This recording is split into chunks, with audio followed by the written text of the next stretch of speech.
The first book of Moses, called Genesis. In the beginning God created the heavens and the earth. The earth was without form and void, and darkness was on the face of the deep. And the Spirit of God was hovering over the face of the waters. Then God said, "Let there be light," and there was light. And God saw the light that it was good, and God divided the light from the darkness. God called the light day, and the darkness he called night. So the evening and the morning were the first day. Then God said, "Let there be a firmament in the midst of the waters, and let it divide the waters from the waters." Thus God made the firmament, and divided the waters which were under the firmament from the waters which were above the firmament. And it was so. And God called the firmament heaven. So the evening and the morning were the second day. Then God said, "Let the waters under the heavens be gathered together into one place, and let the dry land appear." And it was so. And God called the dry land earth, and the gathering together of the waters he called seas.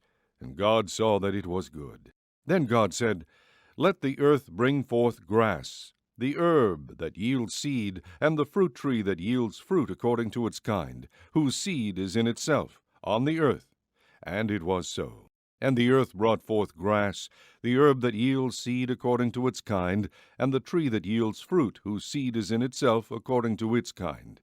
And God saw that it was good. So the evening and the morning were the third day.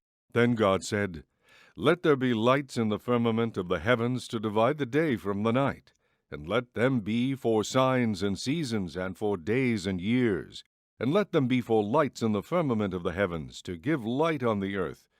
And it was so. Then God made two great lights, the greater light to rule the day, and the lesser light to rule the night. He made the stars also. God set them in the firmament of the heavens to give light on the earth, and to rule over the day and over the night, and to divide the light from the darkness. And God saw that it was good.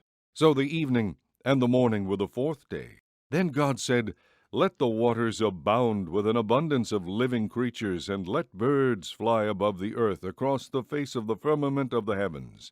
So God created great sea creatures, and every living thing that moves, with which the waters abounded according to their kind, and every winged bird according to its kind.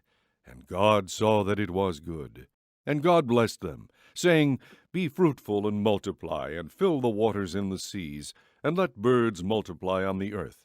So the evening and the morning were the fifth day. Then God said, "Let the earth bring forth the living creature according to its kind, cattle and creeping thing, and beast of the earth, each according to its kind."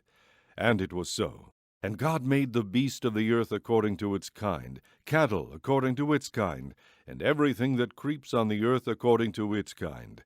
And God saw that it was good. Then God said, "Let us make man in our image, according to our likeness.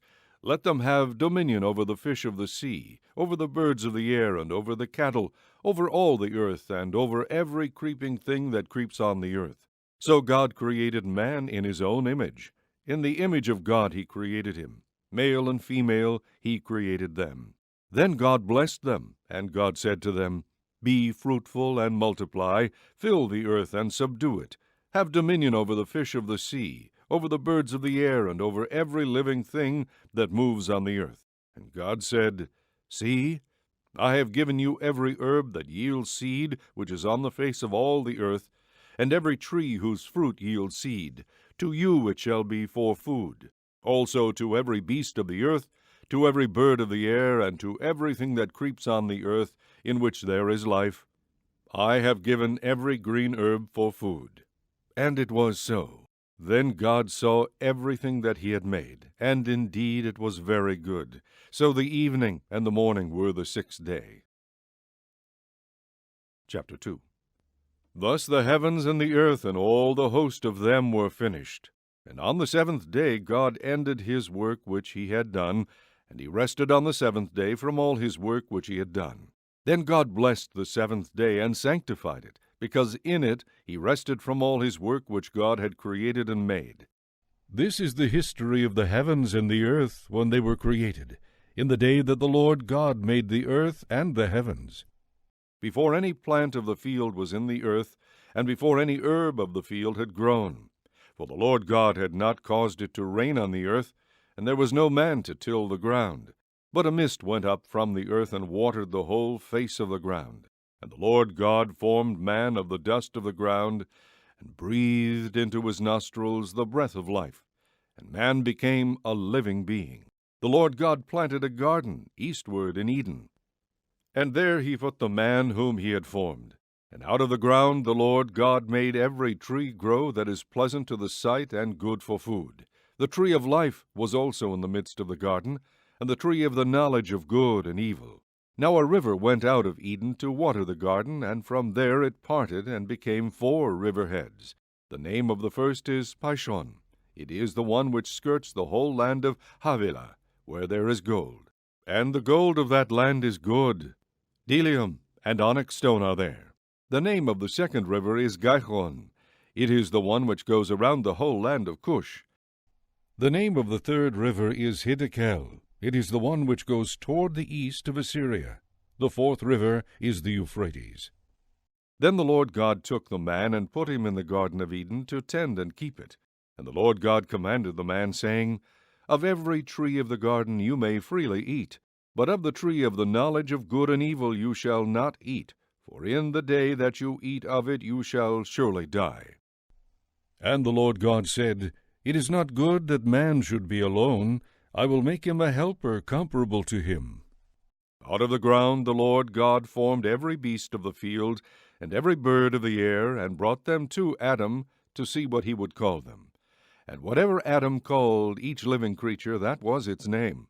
So Adam gave names to all cattle, to the birds of the air, and to every beast of the field. But for Adam there was not found a helper comparable to him. And the Lord God caused a deep sleep to fall on Adam, and he slept. And he took one of his ribs, and closed up the flesh in its place. Then the rib which the Lord God had taken from man he made into a woman, and he brought her to the man. And Adam said, This is now bone of my bones, and flesh of my flesh.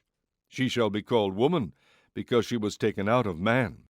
Therefore a man shall leave his father and mother, and be joined to his wife, and they shall become one flesh. And they were both naked, the man and his wife, and were not ashamed.